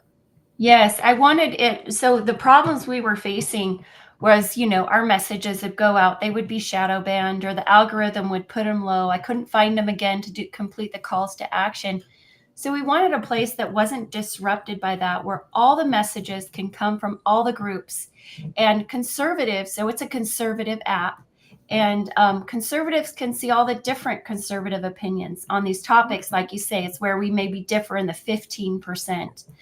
And I got my master's in critical and creative thinking. And one of the biggest pieces of that was getting the right resources so you can make a decision. And so I thought, well, if you don't know the talking points against what you're talking against, to formulate, arguments or whatever it is, it's so important to see both sides of the issue so you can form a clearer picture. Why doesn't that 15% where we disagree, where's the different arguments? And so it's intended to help show people these and say, yeah, we're all on the same team, the conservative team.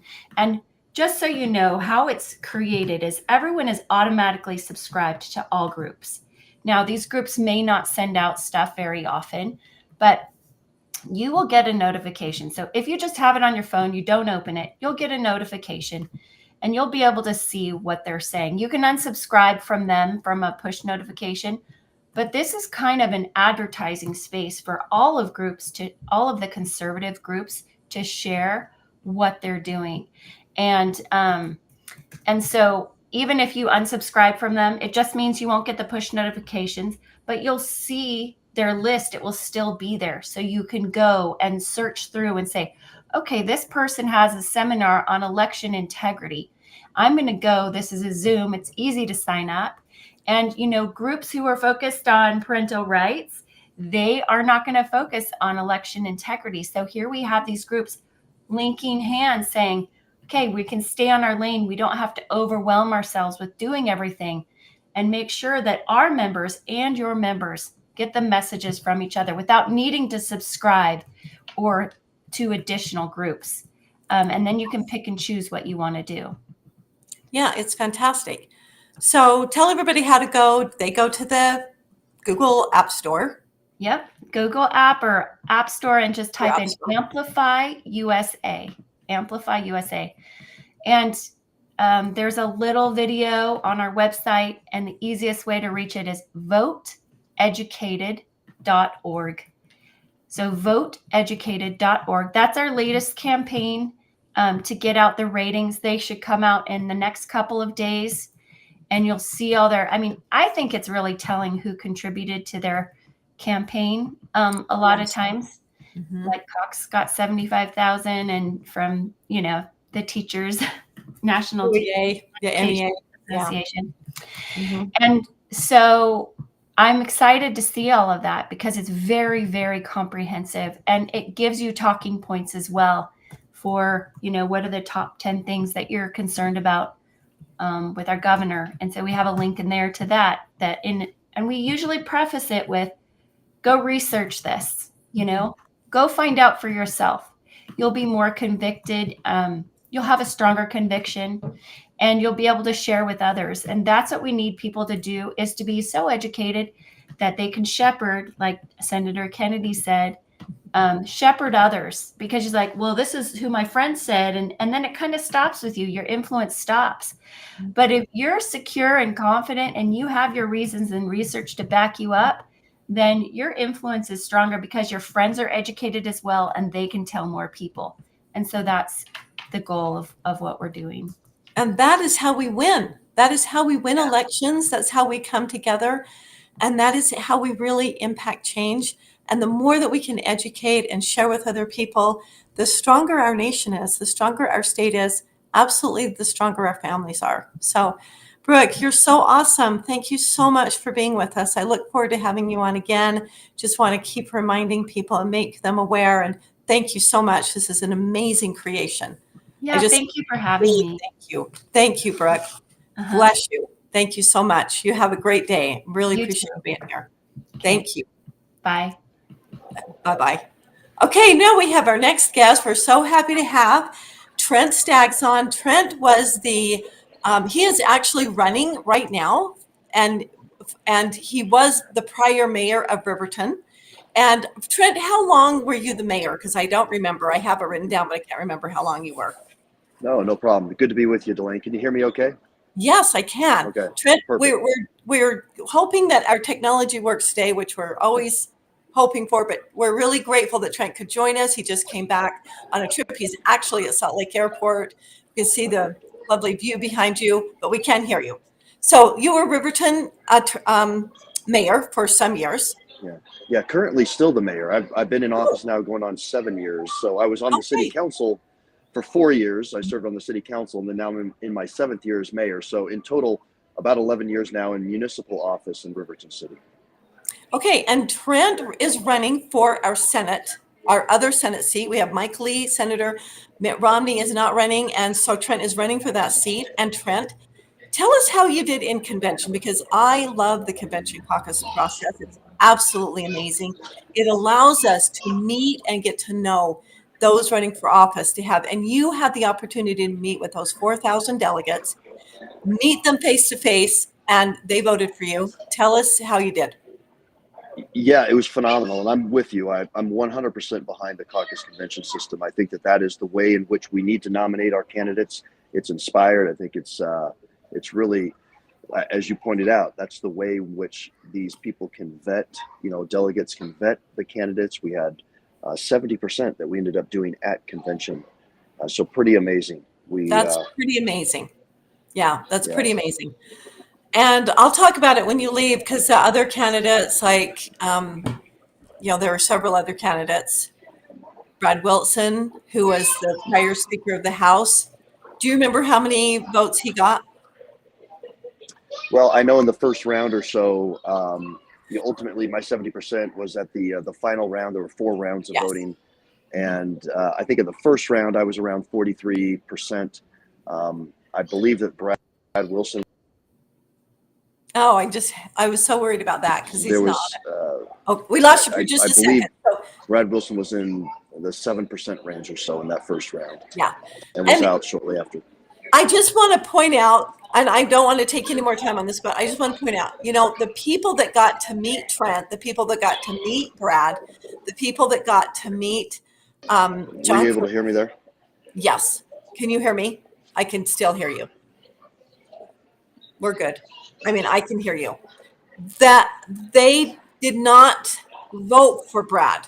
And the only reason that Brad is still on the ballot is because he paid money for signatures. He paid in order to get on the ballot because he really was eliminated at convention. But regardless of how he was eliminated, he still is on the ballot, which is really un-American, really a violation of our amazing republic. Okay, Trent, can you hear me? There we go. I got you. Okay, wonderful. So I'm going to ask you a few questions because I want our viewers and listeners to know where you stand on the issues. This will help people understand why you came out of convention with 70% of the vote. So this is a really big issue for, I think, most everyone in America. And I know you've been asked it a lot, but we really want you to address where do you stand on illegal immigration? And that's twofold, because where do you stand on our open borders, letting people come in, and we have a problem. And I think not everybody, but most of us can identify that we have a problem now because we have millions of people that have come to our country illegally that are here. What would you propose to do about it now? Well, we do have a problem. I agree. This was a top 3 issue, Dalane. When I was on the campaign, or as I'm on the campaign trail, border, budget, the regulatory state, these are the biggest things that I'm hearing. And it's not, I've been very consistent all the way along. We need to close the border. We've got policies that worked under President Trump. That's why I've been such a strong supporter of him. Get back to a border wall, remain in Mexico. We need E-Verify, and we got to be able to cut benefits off to any illegal immigrants. And I think that will very much stem the tide of these anywhere from 7 to 10 million or more that we've seen come in just during the Biden administration. And that's an invasion. It's a literal invasion of our country. It's some three times the population of our state, to put it into context. And so it impacts so much of our lives. As I talk to some of our neighboring communities, even my own community, we see that impact education with a lot of teachers, having to spend and commit so much time to people that are here illegally, that don't speak the language. And that is going to impact the educational level that our own children receive, that are here, legal residents that are here. So that's also, you have it with respect to crime. Sadly, I think that we've had an increase in crime. I know within our own community, that's what prompted the conversation that I had with the Salt Lake City field office director of ICE, back in October of last year, wherein he shared with me a document that he had called out Utah as a sanctuary state. So we have educational impacts, criminal impacts, and then also with respect to housing. This is something that a lot of people don't talk about. But when you've got over 100 to 150,000 active cases that ICE is working just in Utah, those people have to live somewhere. We know that it impacts the availability and the affordability of housing. So we need to do something about it without a doubt. And that's what I would attempt to do, is work with President Trump to finish the wall, make sure that policies such as Remain in Mexico are re-engaged, and that we have E-Verify and cutting off benefits to illegal immigrants. Article 4, Section 4 of the Constitution gives not only the power and authority, but the responsibility to secure our borders from invasion to the President of the United States of America. The President did take an oath to uphold the Constitution, so he took an oath to secure our borders and to protect us from invasion and to protect us from domestic violence, and which is specifically right in Article 4, Section 4. And that's not happening. And so that is just a game changer, because now if you're in the Senate and even in our state, we're having to do things that we shouldn't have to do because they should be done by our president. And so what do you think? How do you think we should handle the people that are here? It's a very difficult question, a very difficult situation, because we already have all these people here. What do you think that we should do? Do you have any ideas? Well, I think with respect to that's why I want to make E-Verify part of the solution. You know, people, if they've not obeyed our law, if they've come here illegally, they shouldn't be allowed to work unless they go through our process, the legal process, to either become a permanent resident alien or a citizen. Ultimately, right, would be the goal, that these people actually want to come here, pledge allegiance to our flag, they want to assimilate to our culture. You know, that is what needs to happen, I believe. And so implementation of E-Verify, cutting off benefits to illegal immigrants, I think in large measure that will end up having many self-deport and end up leaving. But we cannot, you know, and I know President Trump is looking at some deportation plans, which I would very much welcome the conversation to see how we can do that. It will be challenging. You know, you have some situations that ICE told me where what used to take 2 to 3 months for them to adjudicate asylum claims are taking 3 years or more. And because of that, we have people that might have children that are then, you know, subsequently citizens, and it becomes much more difficult then to handle that situation. So we've got to get on top of this and not let it linger any longer than what it has.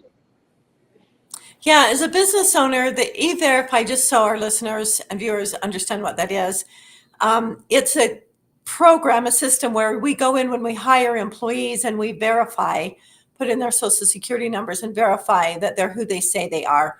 And then we know that they're here legally. We know if they're legal. They don't have to be legal residents. They don't have to be citizens, but they need to be here legally. So that helps us verify them. The issue I have with E-Verify is that it does put the burden on business owners rather than on the government, where it should be. But I do understand in this situation, as business owners, it is something that we can do to help secure and restore our freedoms and restore our nation. So I am sad to say, as business owners, we need E-Verify. We're going to have to step up, and really, we will need to do it, because we won't really, I don't, you know, it's going to be a help. It will definitely be an aid. The sad part is, I don't believe that terrorists and sex traders are going to self-deport. I don't think that they will. So Well, that's and the thing we're going to have to work on. Yeah, without a doubt, and that needs to be prioritized. Number one is those people that that haven't that have a record and that have committed real violent crimes or affiliated with terrorist organizations or really horrible institutions like the sex slave trade or traffickers. They need to be deported immediately, and we've got to have the resources that would be able to do that. I would be in full support of ensuring that we have enough Border Patrol agents and others and Customs ICE agents that can go ahead and make sure that that happens, because it's not only enforcing the law, but this becomes a very much a national security issue in my mind, and one of security. And that's the government's, you know, most fundamental role, is to protect our lives. And we need to be able to have them do that. Absolutely. Excellent answer. Okay. Another issue that I know we have talked about a great deal, it's a really important issue, is our debt. And we have had not just the Democrats, we cannot blame this on the Democrats. Republicans have repeatedly voted to increase our debt ceiling limit. Where do you stand on increasing the debt ceiling limit? What do you think we should do about that? Well, I'm opposed, and I'm opposed to omnibus spending bills. You know, I create a contract with Utah that says I will not vote for an omnibus spending bill. My opponent, well, the person that I'm hoping to replace here, Mitt Romney, I came out over a year ago. You know, it was, I think, May 23rd of last year. It was when I announced my candidacy. My stated goal was to primary Mitt Romney because of this issue, other issues, but this one in particular. His commitment was to balance the budget, and he instead ended up voting for trillions and trillions of dollars more in spending. Even this so-called infrastructure bill, which was really a fig leaf, I think, of an infrastructure bill. It was really to pass a Green New Deal and really kowtow to a lot of the far left agenda. And we can't have that. I love what Senator Mike Lee has talked about on this issue. He's really let out. We can't have the firm, what he calls the firm, Senate and House leadership, go back in a back room, cobble together a 1,000-page plus piece of legislation and throw it on the desk of members of Congress and say, hey, sign this or the government's going to shut down and it'll be your fault. well then so be it. Yes. We've got to get back to process, because we haven't had a balanced budget since 2001. We for the last several years we've been doing this continuing resolution. Mm-hmm. And Dalane, when I first announced my candidacy a year ago, we were 32 trillion in debt. Mm-hmm. We're now at 35 trillion in debt just in a year. And Yes. that's what I've been saying is the height of immorality. We can't Yes. enslave my 14-year-old son and 12-year-old daughter and successive generations with that kind of debt. I mean, their share of it already exceeds $100,000, $130,000 each. And it's just unconscionable to me that we would do that. Incredibly immoral. Oh, Trent, I really appreciate what you're saying. It is highly immoral. There are other ways to be immoral besides sexually. So thank you for bringing that up, because that is so important. Okay, so I think you've kind of answered. I was going to ask you, and let's just get really clear. So there's no room for, people on the table. We have it out there. The senators and House members are handed these bills that are huge, huge bills and given maybe 8 or 12 hours to vote on it. There's no way you can read it. How would you and I mean, you're manipulated. You're told we need this bill. What are you going to do when you're handed one of those bills? Well, that's why I'm going to push hard for single subject bills too, because it's unbelievable. You can't, I'm human. The average person, you just can't read and comprehend and consume that level of information in such a short period of time. And that's why, I was very outspoken to ever being willing to support Mitch McConnell as a new Senate Majority Leader. I made that statement months ago. Now, fortunately, after I made that statement, he's now said that he will not seek a leadership post, but we've got to have a leader that is open to process and is going to allow deliberation, be able to have ample opportunity for debate and amendment on various bills. And let's get to a point where it's really single subject so that we can really consume these bills, we can understand them, and that we can get back and have the debate that we need. And I've committed to also join what is really the equivalent of the Freedom Caucus in the House and the Senate. They call it the Executive Steering Committee. Mike Lee is a part of that. Sadly, Dalane, there's only about 18 of our 49 Republicans that are part of the Executive Steering Committee. Senator Tommy Tuberville is another one, and so is Rand Paul. Both of those two have endorsed my candidacy, and I've committed to join that group. And let's augment the numbers. If we can get to 25, 26, we get a majority within our own Senate caucus, then we will ensure that we don't elect a Mitch McConnell 2.0, because, there's a couple of folks waiting in the wings that are definitely would just be a continuation of Mitch McConnell.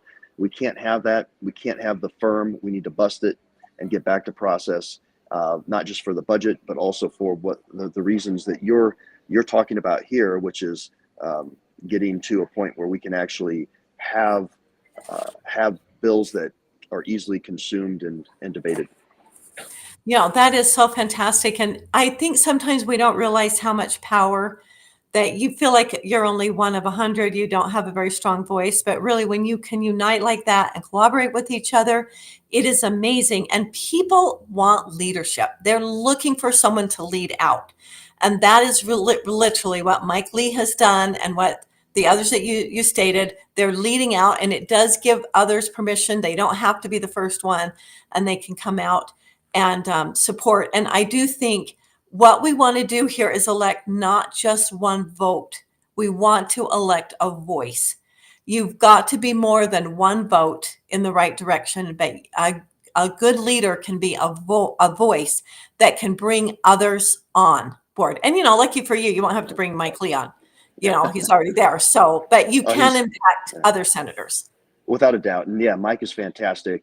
He and I have talked extensively on this issue. And some of the things some of the senators are saying is that, hey, courage is contagious. And, back when Mike Lee got elected back in 2010, there was maybe him, there was Senator Jim DeMint, who was kind of on his way out, but there were only a couple of real constitutional conservatives. And now we're at a point where we've got 18-ish.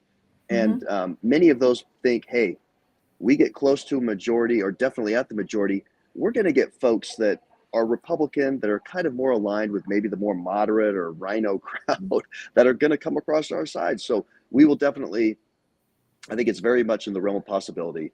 If I get in, you got Kerry Lake in Arizona, you got Bernie Moreno in Ohio, Jim Banks in Indiana. These are the folks that have also committed to join the Executive Steering Committee. So Right. we are very, very close to having a majority within our own caucus, Republican caucus, to be able to do all these great things that we're talking about. But we won't be able to do them, I think, unless President Trump is in and we get to a majority within our own caucus of America First and constitutional conservatives. Well, and I just want to point out, let's keep in mind that the Revolutionary War was won by only 12% of the citizens of America actually getting involved and taking a stand. Most people were just like, I don't want to offend the king. I just want to be nice. I don't want to offend anybody. I don't want to have any contention. And it's really people that are willing to stand up, other people will follow. So thank you. Yeah, we can. We need to elect more senators, but people can stand up and they really can make a difference. So thank you. Okay, a question that I have is on a very specific bill. And this is real, it happened. And I'd like to know where you would have stood. We had an amendment to a bill that would have made it so that we would no longer spend taxpayers' money giving it to the military for transgender therapy and surgery. Where would you have stood on that bill? Keeping in mind, you would only have, I'm not going to give you 2 minutes, but they only had 2 minutes to make that decision. And I'm going to give you 2 seconds. Where would you stand on that bill? Well, absolutely support it. We got to remove wokeism from the military entirely. I mean, that's been on my website from day one. I'm going to champion every day stronger families, safer community, smaller limited government, safer families, and a stronger economy. And that's under my Safer Families provision on my website. And this is And something you could make that decision in 2 seconds or less, Trent? Oh, yeah. I mean, it's not, this is something that we shouldn't have to deliberate on at all. I mean, we don't think that's just not right. That's not the proper province of government to be utilizing funds that way. It's also not proper for the military under the Biden administration to be used as a travel agency for abortion. And that's why I supported Senator Tuberville, because he took a courageous stand there. He had moral courage. He made that decision in 2 seconds. Look, no, I'm going to hold the line. We're not going to just go ahead and agree to military promotions until you guys stop using the military as a travel agency for abortion. And Mike Lee really had his back on that issue. He expressed his gratitude towards Mike when he was out here campaigning for me on my behalf. Yes, thank you. There are some things that are self-evident, and that is one of them. So thank you very much. Okay, in Article 1, Section 8, it lists the powers that Congress has and the things they can spend money on, that they can pass laws about and spend money on. So what would you do about, do you think that there are actually things that we are spending, Congress is spending money on that are not in Article 1, Section 8? And what would you do about that? Yeah, there are quite a few. I've signed Vivek Ramaswamy's endorsed me as well, and he has an American Truth Pledge. And in that pledge, he is talking about all types of agencies that need to be defunded. He's calling for a 75% reduction in federal employee headcount, 75%. And he and I have talked about how it can be done, and that's where we're at 35 trillion in debt. We have got to get serious and take this head on. So, I mean, constitutionally, there's no directive for the Federal Department of Education. You and I have talked about that. That's been on my website day one. That's $80+ billion that's spent there. The United Nations. Why on earth are we giving the UN $20 billion a year? Or that 10. That wants to undermine our sovereignty and funds the World Health Organization and kind of commandeer the way in which even our military operates and enters into their rules of engagement. I mean, this is just not something that I can support. We shouldn't give them any money whatsoever. And so there's $100 billion right there. I think there are organizations like the EPA, the FBI, can be trimmed down considerably, if not eliminated altogether, because there's so much duplication in government. And you're right. We, the people, there's 18 provisions in Article 1, Section 8. These are the things that we, the people, say the federal government, we give you that ability to do. And if it's not in there, then it needs to be left to the states, to the people, if government is supposed to be included in all. But there's just so many things that we're involved with that need to be cut. Okay, great. And one of the other issues that we're dealing with right now, I probably don't have to tell anybody, is inflation. So what do you think that you as a senator can do about inflation? Well, it's a big issue. It's impacting, $10,000, $11,000 a year is the added cost to Utahns, Utah families for the impact of inflation. Two things on this. Number one, stop printing money, stop the deficit spending. That is what is the underlying factor, what is most, attributing factor to inflation. And two, we need low energy. We need super abundant energy. And I took an energy company public. We had operations in Eastern Utah.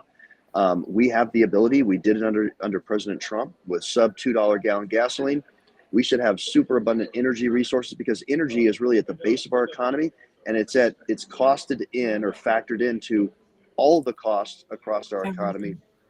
Every service, every single service industry and every single product is impacted greatly by the price of gas. You can't do anything without it. So it is huge. And to think that we were under $2 a gallon, it's unbelievable. It wasn't even that hard. We can get there again. I'm endorsed also by the Oil and Gas Workers Association of America because they know my background here.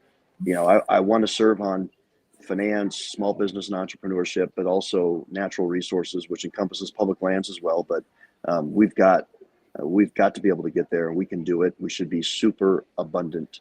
We have super abundant energy resources, and we can therefore be energy dominant, I think, once again, and get there. Excellent. Okay, and we don't have 6 hours to discuss this issue, so if you can do a summary, just kind of give us your ideology. Do you think there's anything we can do to take care of healthcare costs? I think we would all agree healthcare costs are very high. We live in America. We have a great healthcare system. Is it just something we need to deal with, or do you think there are ways we could actually reduce healthcare costs? No, I think there are a number of ways, and the government is, unfortunately, they're the reason why we're suffering from so many, such increasing costs. I mean, as a business owner, even as a mayor, we just I saw a 14 or 17% increase to healthcare costs year over year just for municipal employees. This is crazy, and the reason for it, there's far too much regulation.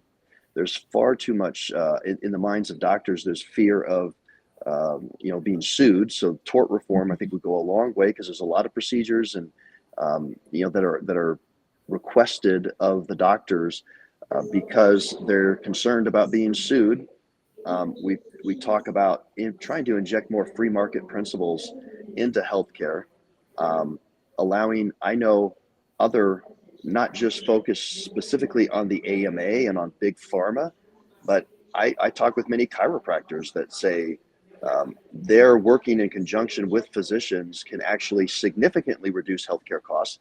And my chiropractor, for example, they commissioned a study in the Department of Defense, and working at Walter Reed Medical, I believe it was, they reduced costs by 29% just by having chiropractors and other practitioners working together instead of oversubscribing, say, shoulder surgeries or other things where it could have been maybe handled in a different way.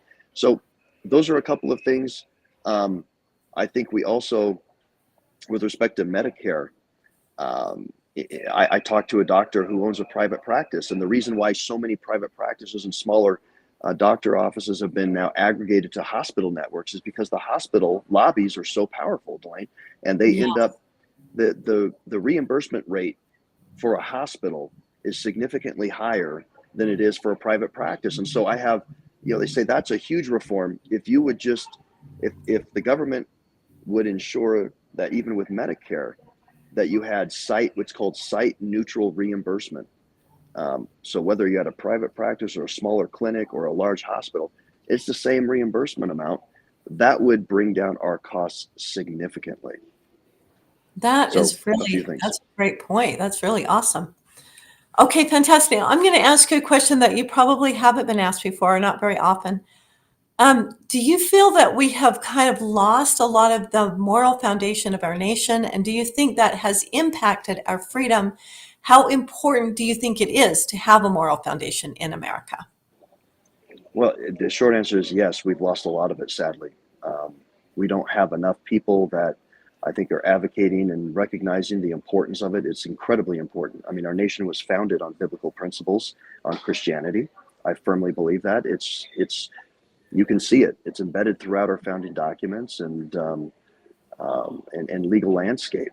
So we need to be able to have that. Look, I've told people as a mayor, one of the things it's hard to quantify or calculate the impact of just good social fabric and having good morals, and that comes about through religion and religious practices. When you don't have that, I've talked with mayors in other communities and other states that are highly impacted by costs of crime.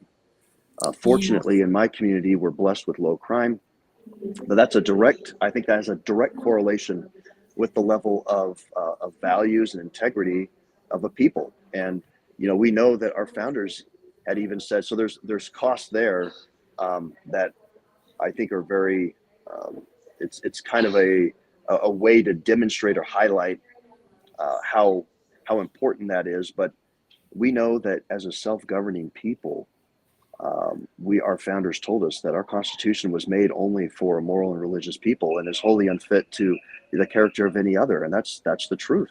We've got to be able to have that. If we don't have that, think about it. We're asked to create laws as a mayor, legislative body at the city council level, state legislature, and then this role that I'm seeking in the Senate. The basis of any law really is morality. Yes. So you have to have, if you don't have leaders that or elected officials that are moral and virtuous, they're not going to make moral and virtuous law, because every law, the violation thereof, requires us to surrender maybe our life, our liberty, our property. And these things are inalienable. That's what was so revolutionary about our founding, is that there's inalienable rights from God to life, liberty, property, pursuit of happiness. And so our laws, if violated, right, that we're creating under a self-governing nation, take away one of those things. And that to me is, you can't get any more, there's no greater basis of morality and virtue than in trying to come up with laws that may take away someone's life, liberty, or property. Very well said. Oh, I so agree with you 100%. Very well said. Okay, one of the other things that we're dealing with right now is what is called climate change. Which, of course, the climate changes because that's what climate does. That's what climate is, ever changing. So where do you stand on climate change? What do you think we should do about it? Give us your take on that. I don't think we should do anything about it. No, I think climate change is a hoax. I've got an opponent in this race that chairs a climate caucus. I think, like, as one who took an oil and gas company public, I believe, yes, the climate changes because it's always changing. Is there any evidence that man-made activity attributes, worsens the condition or creates more change? No, there's none of that. And frankly, it would cost $50 trillion supposedly to become revenue or carbon neutral in our country, and it would just bankrupt us. We have no guarantee that the biggest so-called carbon polluters like China and India would even comply with anything that we put together. So it's just a fool's errand, I think, to run around and do this. Now, that said, I do believe that we need to be good stewards of our earth. I believe that God has placed us here. We need to be good stewards of this planet. I don't want to breathe, dirty air and drink, corrupt water, for crying out loud. So, we can do and have systems in place that ensure that. But yeah, in terms of climate change itself and why, we should even worry about that or spend any money trying to impact that long term is, to me, just a fool's errand. I so agree with you. I think it's very well said. We've kind of have a lot of people who don't really believe in God or the creator of the earth, and they're wanting us to worship the earth itself or worship them, even worse. And, they want to be the ones in charge. They want to be the gods and tell us what we can and can't do with our earth. So fool's errand, very well said. Okay, another issue that we have, I think, is a really important issue in this country is drug addiction. Drug addiction, we know, is causing a lot of the homelessness a lot of the violence, a lot of suicide, a lot of crime. Drug addiction is a very serious problem. I don't need to tell you, but I'm just stating the obvious. And what do you think? What do you think we should do about drug addiction? Do you have any ideas? Well, we know that the source of much of that is coming right across our border, and so it gets back to the question you asked earlier about border security. That's another reason why I think President Trump has even floated out the idea of the death penalty for people that want to peddle this kind of insidious substance, and I don't disagree. I mean, we've got to get tough on it and ensure that those people that are trying to profit from really destroying the lives of other people can't. And I think getting serious on the border, really enforcing the laws that we have, and then with respect to those that do become addicted, a lot of this kind of stem from some of the big pharma as well, with the Purdue Pharma and McKesson settlement agreements that are now going out across the country to try to really help those that have become addicted to opioids, perhaps other substances. And so I think that's something to also keep in mind, that some of these pharmaceuticals are highly addictive, and if there are ways in which other medications or other substances can be prescribed for those that need pain management, then we should be looking towards doing that. What a great answer. That is so good. And it's so destructive and sad. And I really appreciate that, because a lot of the drug addiction is happening from legal drugs being pushed by pharmaceuticals. So, okay. I just have one more question. Then we want to talk about your campaign. Sure. So one thing that people always talk about is reaching across the aisle. Do you think that you have the ability to stand for the principles of the Republican platform and the Republican Party, which are the same principles as the Constitution, and still able to reach across the aisle or work with Democrats? I think, unfortunately, so many Democrats don't have the same principles. I mean, this is what I've told people. I'm going to DC not to make friends, but to make change, because we need it desperately. We've talked about that. We've got very little runway left, I believe. And so we've got to course correct immediately. I've said I can work with other people, and I've done that for 10 going on 11 years now with my city council, for example, in Riverton. But we're able to work together because we come together at the beginning of every year, and I lead out in a strategic planning and visioning session. We have shared stated objectives and goals. Now, they may have different ideas as to how they want to accomplish those things, but that's where we get into negotiation and compromise. What we can't do, as you point out, is compromise along the Constitution, our principles. That we cannot do. And unfortunately, I think it's becoming less of a Republican and Democrat issue as it is just simply American and anti-American. We've got far too many that don't care about securing the border. They don't care about getting us out of debt and balancing the budget. They don't care about reforming the regulatory state, the deep state. That's really infringing upon, I think, so much of the lives and liberties of our citizens. So we need to get back to the Constitution. Article 1, Section 8, you point out, and let's all agree that that's the basis. That's the oath that we've all sworn. Even as a mayor, I've sworn to support, obey, and defend that. So we need to get back to that. That needs to be the ground floor, the basis of anything that is done legislatively. And let's make sure that we're all operating off of that. And if people don't want to, and they don't want to, as you point out in Article 4, protect the states from invasion, as we're required to do as a federal government, then I can't negotiate or compromise with those people whatsoever. Oh, I love that. That's really important, because that isn't really a Republican Democratic issue, because we see way too many Republicans crossing the aisle and going along with what the Democrats want to do, which is unbelievable because all of us, everyone in elected to any position have sworn an oath to uphold the Constitution. And so that should be the foundation for everyone, regardless of what party. And there are things we can debate and discuss. We are going to have conflict. Conflict is actually wonderful, in my opinion. I think we learn a lot. That's where compromise comes in, is we have conflicts. We don't have to have contention. We don't have to be mean and rude or dirty, but we can conflict with one another, share ideas, and come together and make things work. But we need to be aligned with the principles of the Constitution, regardless of what party we belong to. So Trent, tell us, how do people go on? I'm guessing, I'm making up, that you might want some help. Yeah. Time is short. The election's coming up. What can people do to help you? Yeah, no, we absolutely want it. TrentStaggs.com, STAGGS. They go there, they can volunteer, they can donate, they can get a yard sign. We've got 3.5 weeks to go here, a little under 4 weeks to the primary. And ours has been a grassroots campaign.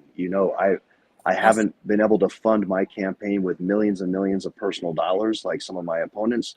I'm not funded by millions and millions of dollars worth of PACs. I mean, John Curtis is funded by $4 million in the climate change PAC. Right. Billionaire How out of do you North Carolina. compete against that? How do you compete against that? DC money, $4 million coming in from DC, and then you're trying to compete with that.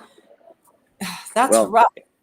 This is where we're asking the delegates, the precinct chairs, those that have really been following the race, that are informed, go talk to your neighbors. I mean, 20 households, if everybody that attended convention went out and talked to 20 households and said, I voted for Trent Staggs, here's why, and got them to commit to support us, it doesn't matter how much money they drop. And that's why we're polling so well. We're there. The endorsement of President Trump and so many others definitely helps too. And so we are communicating that, but we're up on TV right now, on Billboard, just social media, you name it. We're trying to get the word out on the great level of endorsements and the national coalition of conservatives that I've been able to build, and therefore go back and represent Utah day one in a way that I believe nobody else can in this field, and make sure that's communicated. But it does require resources, and some of these other folks have got a lot of that from some outside groups that are really trying to, buy their way in. That's a great way of saying it. Buy the vote. That's what they're doing. They're trying to buy it. And Trent, you have done an amazing job in bringing people together from the state of Utah, bringing different coalitions and different like-minded people together. That you have really rock star. You've done a great job at that. And I just want to reiterate what Senator Kennedy said before you were on. Everyone, please go out, talk to your friends and neighbors. Go out and talk to at least 10 people. I really agree with you. 20 people. Go out and talk to them and explain why. Share with them what stands out, why these principles, why it matters, and share that information, and then ask them to go share it with 5 of their friends and 5 people, because we know that this can work with real live people. Get out and talk to real live people. Jason Chaffetz won this way against the superpowers, super money. He won, and he was able to stay in. And because then people knew who he was, they looked at his voting record. And so I just do ask everyone here, please, this is your chance to make a difference. It doesn't have to you don't have to quit your job. You don't have to spend hours and hours, but go out and talk to at least 10 people and ask them to talk to 5. Put up yard signs, let people know. Stop being so worried about offending someone who's totally happy to offend you. Put the signs up so people know. Take some flyers around, make some phone calls. I have found that texting and the phone calls, texting has been amazing. I can text 20 people at once and just say, hey, would you like to have a sign in your yard? This is why I'm voting for this person. This is why I support them. I'm happy to bring a sign. Instead of going and knocking, it takes forever. I've gotten so many signs up by just doing that texting thing. Just people that I know and say, hey, as your precinct chair, as your neighbor, I went to the convention. I met all of them. This is who I'm supporting, and this is why. Would you like to have a sign? And then I just go out and put the signs up. They don't have to do hardly anything. I know who they're voting for and say, because they're going to support us, and then go out and ask them to do it with 5 or 10 more people, and we can absolutely take our state and take our country back. Absolutely. I couldn't agree more. So thank you. Thank you for those kind words and for the chance to be here and for all that you're doing. Thank you. You're awesome. Give us your website one more time. TrentStaggs.com. STAGGS, TrentStaggs.com. So simple. Thank you so much, Trent. Have a beautiful day. Welcome home. And thank you. Thank and you. remember, you are the guardian of your liberty. Thank you.